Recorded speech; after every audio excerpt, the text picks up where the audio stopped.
बिस्मिल्लाहिर्रहमानिर्रहीम। नाज़रीन तुहाडी खिदमत च हाज़र है जी तुहाडा होस्ट बाबर बेग खिदमत इंसानियत की तरफों। तो अज जी 26 अप्रैल है तो असी जावांगे जी फर्नीचर। एक बच्ची की शादी है, असी उहदे नाल वादा कीता सी क्योंकि सानू उन्होंने को 2 महीने पहले कहा है सी।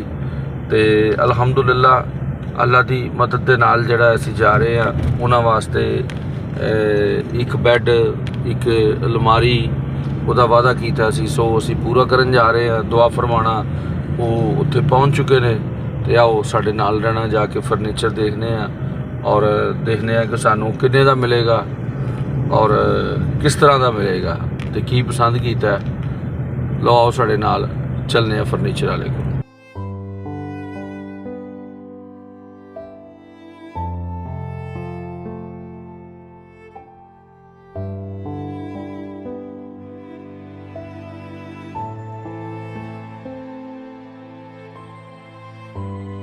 ਤੁਸੀਂ ਜਜ਼ਾਕੱਲਾ ਜੀ, ਠੀਕ ਹੈ, ਤੁਸੀਂ ਇਹ ਸਮਾਨ ਆਪਣਾ ਰਿਸੀਵ ਕਰੋ, ਤੁਸੀਂ ਜਾਓ। 4.5 ਲੱਖ ਰੁਪਇਆ ਲਿਆ ਉਹਨਾਂ ਨੇ, ਹੁਣ ਉਹ ਵੀ ਨਹੀਂ ਮਿਲਦੇ ਆ, ਜਿਨ੍ਹਾਂ ਨੇ ਪੈਸੇ ਲੈਣੇ ਉਹ ਵੀ ਨਹੀਂ ਮਿਲਦੇ ਪਏ। ਹਾਂਜੀ 8 ਲੱਖ ਦਾ ਕਰਜ਼ਾ ਹੀ ਹੋ ਗਿਆ ਵੇ, 4.5 ਲੱਖ ਦਾ ਉਹਨਾਂ ਦਾ ਕਰਜ਼ਾ ਹੀ ਜਿਨ੍ਹਾਂ ਨੇ ਪੈਸੇ ਲੈਣੇ ਵੀਜ਼ੇ ਦੇ, ਤੇ 3-4 ਲੱਖ ਦਾ ਹੁਣ ਇੱਥੋਂ ਕਰਜ਼ਾ ਹੀ ਹੋ ਗਿਆ ਵੇ। ਚੁੱਕ ਕੇ ਤੇ ਉਹਦੇ ਕੋਲ ਘੱਲਣਿਆ ਖਾਣ ਪੀਣ ਵਾਸਤੇ ਉਹਦੇ। ਇਹਦਾ ਵੀ ਸਮਾਨ ਕੁਛ ਭਾਈਆਂ ਨੇ ਰਾਣੇ ਦਿੱਤਾ ਸੀ, ਤੁਸੀਂ ਦਿੱਤਾ ਸੀ। ਅੱਛਾ। ਤੇ ਉਸ ਤੋਂ ਬਾਅਦ ਫਿਰ ਇੱਕ ਬੇਟੀ ਦਾ ਫਰਨੀਚਰ ਦਿੱਤਾ ਤੁਸੀਂ, ਤੇ ਇਹ ਹੁਣ ਫਿਰ ਇਹ ਬੇਟੀ ਦਾ ਤੁਸੀਂ ਦੇ ਰਹੇ ਹੋ। ਤੇ ਅੱਲਾਹ ਸਾਨੂੰ ਨਹੀਂ ਯਾਦ, ਇਹਦਾ ਮਤਲਬ ਅਸੀਂ ਇਹ ਤੀਸਰੀ ਬੇਟੀ ਦਾ ਤੁਹਾਡੀ ਦਾ ਜਿਹੜਾ ਨਾਲ ਅਸੀਂ ਤੁਹਾਡੇ ਨਾਲ ਆ। ਬੇਟੀ ਨੂੰ ਪੱਖਾ, ਡਿਨਰ ਸੈੱਟ, ਹਾਂਜੀ ਉਹ ਮੈਂ ਬਿਲਕੁਲ ਦੇਖ। ਹਾਂਜੀ ਇਹ ਚੀਜ਼ਾਂ ਤੁਸੀਂ ਦਿੱਤੀਆਂ ਸਨ 2-3। ਹਾਂਜੀ ਮੈਨੂੰ ਤੇ ਯਾਦ ਹੈ ਭਾਈ, ਮੈਂ ਲਿਆ, ਮੈਨੂੰ ਯਾਦ ਹੈ। ਔਰ ਯਤੀਮ ਨਾਲ ਜਿਹੜੀ ਮੁਹੱਬਤ ਹੈ ਉਹਦੀਆਂ ਇੱਕ ਲੰਮੀ डिटेल है कि अल्लाह के नबी ने कितनी मुहब्बत फरमाई।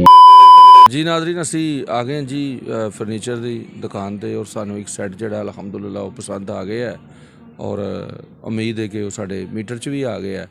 अल्लाह ने चाहे तो बस उन्हें कहा जी इनू सानू दे देंगे। ये असी 3 चीज़ां खरीदियां ने, एक असी बैड खरीदे है, एक वो नाल ड्रैसिंग है, साइड टेबल ने और जड़ा है अलमारी है और मैट्रस है नाल। तो नाज़रीन मैं दसदा चलना सफ़ेदपोश लोग जोड़े ने उन्होंने वास्ते विचारियां वास्ते इस कदर मतलब मुश्किल हो गया जीना। इन्हां दियां यतीम बेटियां ने और इन्होंने माशाल्लाह एक बेटी की शादी करके। बेटियां तुहाड़ियां किन्नियां ने सर? 5 बेटियां। ते हुण आखरी जी शादी है? हाँ जी आखरी है। तो नाज़रीन असी पहले भी इन्हां दी बेटी की शादी सी ते अलहमदुलिल्लाह उहदे विच असी उदों भी फर्नीचर इन्होंने खरीद के दिता सी। यतीम बच्चियां ने, इन्हां दियां 2 छोटे बच्चे ने, वो 15 साल दे 16 साल दे ते वो काम करते हैं। की बेटे तुहाडे की काम करते हैं? ਉਹਨੂੰ ਮੇਰੇ ਕੋਲ ਨਹੀਂ ਹੈ, ਭੈਣਾਂ ਕੋਲ ਲਾਹੌਰ ਹੀ ਆ ਗਏ ਨੇ ਜਿਹੜੀਆਂ ਸ਼ਾਦੀ ਹੋਈਆਂ ਨੇ, ਮੇਰੇ ਕੋਲ ਨਹੀਂ ਹੈ ਉਹ ਬੱਚੇ ਹੁਣ। ਨਹੀਂ ਤੇ ਉਹਨਾਂ ਕੋਲ ਕਿਉਂ ਆ ਗਏ ਨੇ? ਭੈਣ ਦਾ ਮੀਆਂ ਬਾਹਰ ਗਿਆ ਵੇ ਦੁਬਈ, 4 ਮਹੀਨੇ ਹੋ ਗਏ ਨੇ, ਤੇ ਉੱਥੇ ਉਹਦਾ ਕੰਮ ਕੁਮ ਕੋਈ ਨਹੀਂ ਲੱਗਾ। ਉਹ ਜਿਹੜਾ ਭਾਈ ਜਿਹਨੇ ਬੁਲਾਇਆ ਨਾ ਉਹਨੇ ਕਾਗਜ਼ ਕੂਗਜ਼ ਸਾਰੇ ਲੈ ਲਏ ਨੇ, ਉਹ ਰੂਮ 'ਚ ਰੱਖਿਆ ਵਾ, ਰੂਮ ਦਾ ਕਿਰਾਇਆ ਦਿੰਦਾ ਤੇ ਉਹ ਪਰੇਸ਼ਾਨ ਨੇ। ਤੇ ਬੇਟੇ ਮੇਰੇ ਉੱਥੇ ਗਏ ਨੇ ਤੇ ਉਹ 10-10 ਹਜ਼ਾਰ 8-8 ਹਜ਼ਾਰ ਕਮਾਉਂਦੇ ਨੇ, ਕੁਛ ਉੱਥੇ ਖਰਚਾ ਕਰਦੇ ਨੇ, ਕੁਛ ਮੈਨੂੰ ਦੇ ਦਿੰਦੇ ਨੇ। ਤੇ 4 ਮਹੀਨੇ ਤੋਂ ਕੋਈ ਪੈਸਾ ਨਹੀਂ ਭੇਜਿਆ? ਨਹੀਂ ਕੋਈ ਪੈਸਾ ਨਹੀਂ ਭੇਜਿਆ ਮੇਰੇ ਜਵਾਈ ਨੇ। ਤੇ ਆਪਣਾ ਕਿੰਨੇ ਪੈਸੇ ਦੇ ਕੇ ਤੇ ਗਿਆ ਦੁਬਈ? 4.5 ਲੱਖ ਰੁਪਇਆ ਲਿਆ ਉਹਨਾਂ ਨੇ, ਹੁਣ ਉਹ ਵੀ ਨਹੀਂ ਮਿਲਦੇ ਆ, ਜਿਨ੍ਹਾਂ ਨੇ ਪੈਸੇ ਲੈਣੇ ਉਹ ਵੀ ਨਹੀਂ ਮਿਲਦੇ ਪਏ। ਹਾਂਜੀ ਨਾਜ਼ਰੀਨ ਇੱਥੇ ਹਯਾ ਹੋਣੀ ਚਾਹੀਦੀ ਉਹਨਾਂ ਲੋਕਾਂ ਨੂੰ। ਮੈਂ ਕਹਿੰਦਾ ਕਿ ਯਾਰ ਬਾਹਰ ਦੇ ਨਾਂ 'ਤੇ ਇੰਨਾ ਕੁ ਬੰਦਾ ਲੁੱਟਿਆ ਜਾਂਦਾ ਹੈ, ਇੰਨਾ ਕੁ ਲੁੱਟਿਆ ਜਾਂਦਾ ਹੈ ਕਿ ਜਿਹਦੀ ਇੰਤਹਾ ਹੈ। ਤੁਸੀਂ ਇਹ ਦੇਖੋ ਕਿ ਇਹਨਾਂ ਵਿਚਾਰਿਆਂ ਦੀਆਂ ਯਤੀਮ ਬੱਚੀਆਂ ਨੇ ਔਰ ਆਪਣੀਆਂ ਬੱਚੀਆਂ ਦੀ ਸ਼ਾਦੀ ਜਿਹੜੀ ਇਹਨਾਂ ਨੇ ਕਿਸ ਤਰ੍ਹਾਂ ਕਰਕੇ ਕੀਤੀ ਹੈ ਔਰ ਬਾਹਰ ਬੁਲਾ ਕੇ ਲੋਕ 5-5 ਲੱਖ 10-10 ਲੱਖ 12-12 ਲੱਖ ਰੁਪਏ ਲੈ ਕੇ। ਔਰ ਇਹ ਅੱਜ ਦੀ ਗੱਲ ਨਹੀਂ, ਤੁਹਾਨੂੰ ਵੀ ਪਤਾ ਇੱਕ ਅਰਸੇ ਤੋਂ ਇੱਥੇ ਪਾਕਿਸਤਾਨ ਜਿਹੀ ਸਿਸਟਮ ਹੈ ਕਿ ਬਾਹਰ ਦੇ ਨਾਂ 'ਤੇ ਇੰਨੇ ਕੁ ਪੈਸੇ ਲੁੱਟੇ ਜਾਂਦੇ ਨੇ ਕਿ ਜਿਹਦੀ ਇੰਤਹਾ ਕੋਈ ਨਹੀਂ। ਉਹ ਬੱਚੀਆਂ ਇਹਨਾਂ ਦੀ ਅੱਗੇ ਯਤੀਮ ਨੇ, ਕਿਰਾਏ 'ਤੇ ਮਤਲਬ ਸਾਰੇ ਲੋਕ ਜਿਹੜੇ ਨੇ ਉਹ ਰਹਿੰਦੇ ਨੇ ਔਰ ਫਿਰ ਅੱਗੋਂ ਬਾਹਰ ਬੁਲਾ ਕੇ ਉਹ ਬੰਦਾ ਉੱਥੇ ਵਿਚਾਰਾ ਹੁਣ ਉਹਨਾਂ ਵਾਪਸ ਆਉਣ ਜੋਗਾ ਨਾ ਅੱਗੇ ਜਾਣ ਜੋਗਾ। ਤੇ ਕੀ ਹੁਣ ਉਹ ਕੀ ਕਹਿ ਰਹੇ ਆ ਕਿ 8 ਲੱਖ ਦਾ ਕਰਜ਼ਾ ਹੀ ਹੋ ਗਿਆ ਵੇ, 4.5 ਲੱਖ ਦਾ ਉਹਨਾਂ ਦਾ ਕਰਜ਼ਾ ਹੀ ਜਿਨ੍ਹਾਂ ਨੇ ਪੈਸੇ ਲੈਣੇ ਵੀਜ਼ੇ ਦੇ, ਤੇ 3-4 ਲੱਖ ਦਾ ਹੁਣ ਇੱਥੋਂ ਕਰਜ਼ਾ ਹੀ ਹੋ ਗਿਆ ਵੇ। ਚੁੱਕ ਕੇ ਤੇ ਉਹਦੇ ਕੋਲ ਘੱਲਣਿਆ ਖਾਣ ਪੀਣ ਵਾਸਤੇ ਉਹਦੇ। ਨਹੀਂ ਤੇ ਰੂਮ ਰੂਮ ਦਾ ਕਿਰਾਇਆ ਸਿਰਫ ਉਹ ਦੇ ਰਿਹਾ, ਆਂਦਾ ਵੀ ਕਿਸ ਟਾਈਮ ਆਂਦਾ, ਕਦੋਂ ਆਂਦਾ, ਇਹ ਕੋਈ ਪਤਾ ਨਹੀਂ, ਮਿਲਦਾ ਨਹੀਂ ਪਿਆ ਉਹ। ਤੇ ਇੱਥੇ ਰਹਿ ਕੇ ਕੰਮ ਕਰਦਾ ਰਹਿੰਦਾ ਤੇ ਕੀ ਜ਼ਰੂਰਤ ਸੀ ਉੱਥੇ ਜਾਣ ਦੀ? ਤੇ ਕੰਮ ਸੈੱਟ ਨਹੀਂ ਸੀ? ਨਹੀਂ, ਇੱਥੇ ਜਦੋਂ ਦਾ ਇਹ ਕਰੋਨਾ ਆਇਆ ਸੀ ਨਾ, ਟਰੈਵਲ 'ਚ ਲੱਗਾ ਸੀ, ਟਰੈਵਲ ਵਾਲਿਆਂ ਨੇ ਜਵਾਬ ਦੇ ਦਿੱਤਾ ਸੀ। ਫਿਰ ਉਹ ਫੂਡ ਪਾਂਡਾ ਦਾ ਕੰਮ ਮੋਟਰਸਾਈਕਲ 'ਤੇ ਕਰਨ ਲੱਗ ਗਿਆ। ਫਿਰ ਉਹ ਪਤਾ ਨਹੀਂ ਬੋਗਰ ਕੀ ਹੁੰਦੀ ਉਹ ਚਲਾਉਣ ਲੱਗ ਗਿਆ ਮੋਟਰਸਾਈਕਲ ਹੀ।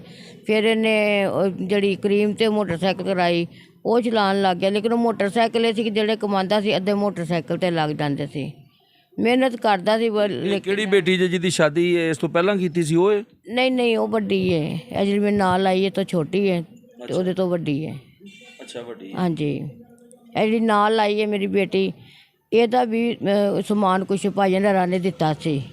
ਅੱਛਾ, ਠੀਕ। ਤੁਸੀਂ ਦਿੱਤਾ ਸੀ। ਅੱਛਾ, ਠੀਕ। ਤੇ ਉਸ ਤੋਂ ਬਾਅਦ ਫਿਰ ਇੱਕ ਬੇਟੀ ਦਾ ਫਰਨੀਚਰ ਦਿੱਤਾ ਤੁਸੀਂ, ਤੇ ਇਹ ਹੁਣ ਫਿਰ ਇਹ ਬੇਟੀ ਦਾ ਤੁਸੀਂ ਦੇ ਰਹੇ ਹੋ। ਤੇ ਅੱਲਾ ਮੈਨੂੰ ਨਹੀਂ ਯਾਦ, ਇਹਦਾ ਮਤਲਬ ਅਸੀਂ ਇਹ ਤੀਸਰੀ ਬੇਟੀ ਦਾ ਤੁਹਾਡੀ ਦਾ ਜਿਹੜਾ ਨਾਲ ਅਸੀਂ ਤੁਹਾਡੇ ਨਾਲ ਆ। ਬੇਟੀ ਨੂੰ ਪੱਖਾ, ਡਿਨਰ ਸੈੱਟ ਤੇ ਹਾਂਜੀ ਉਹ ਮੈਂ ਬਿਲਕੁਲ ਦੇਖਿਆ। ਹਾਂਜੀ, ਇਹ ਚੀਜ਼ਾਂ ਤੁਸੀਂ ਦਿੱਤੀਆਂ ਸਨ 2-3। ਹਾਂਜੀ, ਮੈਨੂੰ ਤੇ ਯਾਦ ਹੈ ਭਾਈ, ਮੈਂ ਲਿਆ, ਮੈਨੂੰ ਯਾਦ ਹੈ। ਹਾਂਜੀ। ਅੱਛਾ ਨਾਜ਼ਰੀਨ, ਮੇਰੇ ਜ਼ਿਹਨ 'ਚ ਖਿਆਲ ਸੀ ਕਿ ਅਸੀਂ ਦੂਸਰੀ ਬੇਟੀ ਦੀ ਇਹਨਾਂ ਦੀ ਜਿਹੜੀ ਹੈ ਨਾ ਉਹ ਸ਼ਾਦੀ ਹੈ, ਲੇਕਿਨ ਬਾਜੀ ਹੋਰਾਂ ਨੇ, ਕਿਉਂਕਿ ਮੈਨੂੰ ਯਾਦ ਹੀ ਨਹੀਂ ਰਿਹਾ, ਤੇ ਉਹ ਇਹ ਬਿਮਾਰ ਰਹਿੰਦੇ ਨੇ, ਸ਼ੂਗਰ ਦੇ ਮਰੀਜ਼ ਨੇ, ਤੇ ਬਾਜੀ ਇਹ ਚਾਹੁੰਦੇ ਨੇ ਕਿ ਇਹਨਾਂ ਦੀਆਂ ਬੇਟੀਆਂ ਜਿਹੜੀਆਂ ਨੇ ਉਹ ਆਪਣੇ ਘਰ ਚਲੀਆਂ ਜਾਣ। ਤੇ ਅਲਹਮਦੁਲਿਲਾ ਜਿਹੜੀ ਇਹਨਾਂ ਦੀ ਆਖਰੀ ਬੇਟੀ ਸੀ ਉਹ ਰੁਖਸਤ ਹੋ ਰਹੀ ਹੈ ਆਪਣੇ ਘਰ। ਔਰ ਜਿਹੜੀ ਇਹਨਾਂ ਸਾਡੀ ਡਿਊਟੀ ਲਗਾਈ ਸੀ ਅਲਹਮਦੁਲਿਲਾ ਚਲੋ ਅੱਜ ਉਹ ਸਾਡੇ ਕੋਲੋਂ ਅਦਾ ਹੋਈ।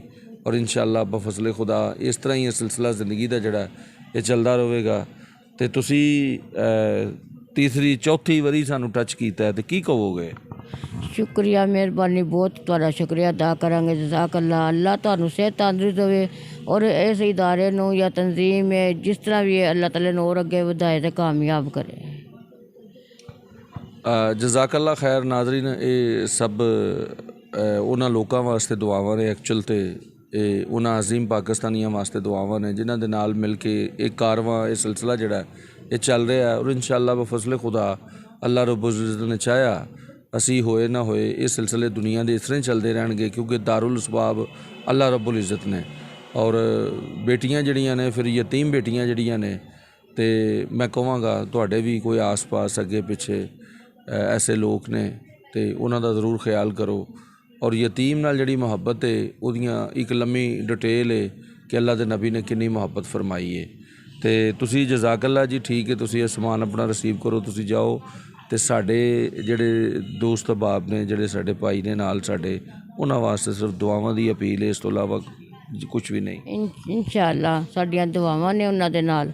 ਅੱਲਾਹ ਤਾਲਾ ਉਹਨਾਂ ਨੂੰ ਜ਼ਿਆਦਾ ਦੇਵੇ, ਕਾਮਯਾਬੀ ਹੈ ਜ਼ਿੰਦਗੀ ਤੰਦਰੁਸਤੀ ਦੇਵੇ, ਸਿਹਤ ਵਾਲੀ ਜ਼ਿੰਦਗੀ ਦੇ। ਅੱਲਾਹ ਤਾਲਾ ਉਹਨਾਂ ਨੂੰ ਆਪਣੇ ਨੇਕ ਹੋਰ ਕਾਮਯਾਬ ਕਰੇ ਤੇ ਇਸ ਤਰ੍ਹਾਂ ਹੀ ਮਦਦ ਕਰਦੇ ਰਹਿਣ ਯਤੀਮਾਂ ਦੀ, ਗਰੀਬਾਂ ਦੀ, ਮਹਿਤਾਜ ਲੋਕਾਂ ਦੀ। ਇਸੇ ਤਰ੍ਹਾਂ ਹੀ ਮਦਦ ਕਰਦੇ ਰਹੇ। ਇਸ ਇਦਾਰੇ ਨੂੰ ਅੱਲਾਹ ਬਹੁਤ ਜ਼ਿਆਦਾ ਕਾਮਯਾਬੀ ਦੇਵੇ। ਨਾਜ਼ਰੀਨ, ਮਹਿੰਗਾਈ ਦਾ ਮੈਨੂੰ ਨਹੀਂ ਪਤਾ ਕਿੱਥੇ ਜਾ ਕੇ ਰੁਕੇਗੀ। ਅਲਬੱਤਾ ਮੈਂ ਰੋਜ਼ਮਰਾ ਤੁਹਾਨੂੰ ਪਤਾ ਕਿ ਫੀਲਡ 'ਚ ਰਹਿਣਾ ਔਰ ਇਹ ਚੀਜ਼ਾਂ ਖਰੀਦਣੀਆਂ, ਲੈਣਾ ਦੇਣਾ, ਮਾਮਲਾਤ ਜਿਹੜੇ ਨੇ, ਤੁਸੀਂ ਬਿਲੀਵ ਕਰੋ ਪਿਛਲੇ 8-9 ਮਹੀਨੇ ਦੇ ਵਿੱਚ ਜਿਹੜੀ ਮਹਿੰਗਾਈ, ਰਿਕਾਰਡ ਮਹਿੰਗਾਈ ਦੇਖੀ ਹੈ ਮੈਂ ਆਪਣੀ ਜ਼ਿੰਦਗੀ 'ਚ ਐਸੀ ਮਹਿੰਗਾਈ ਨਹੀਂ ਦੇਖੀ। ਇੱਕ ਟਾਈਮ ਹੁੰਦਾ ਸੀ ਅਸੀਂ ਜਾਈਦਾ ਸੀ ਤੇ ਲੋਕ ਕਹਿੰਦੇ ਸਨ ਇਸ ਸਾਲ ਦਾ ਰੇਟ 'ਚ।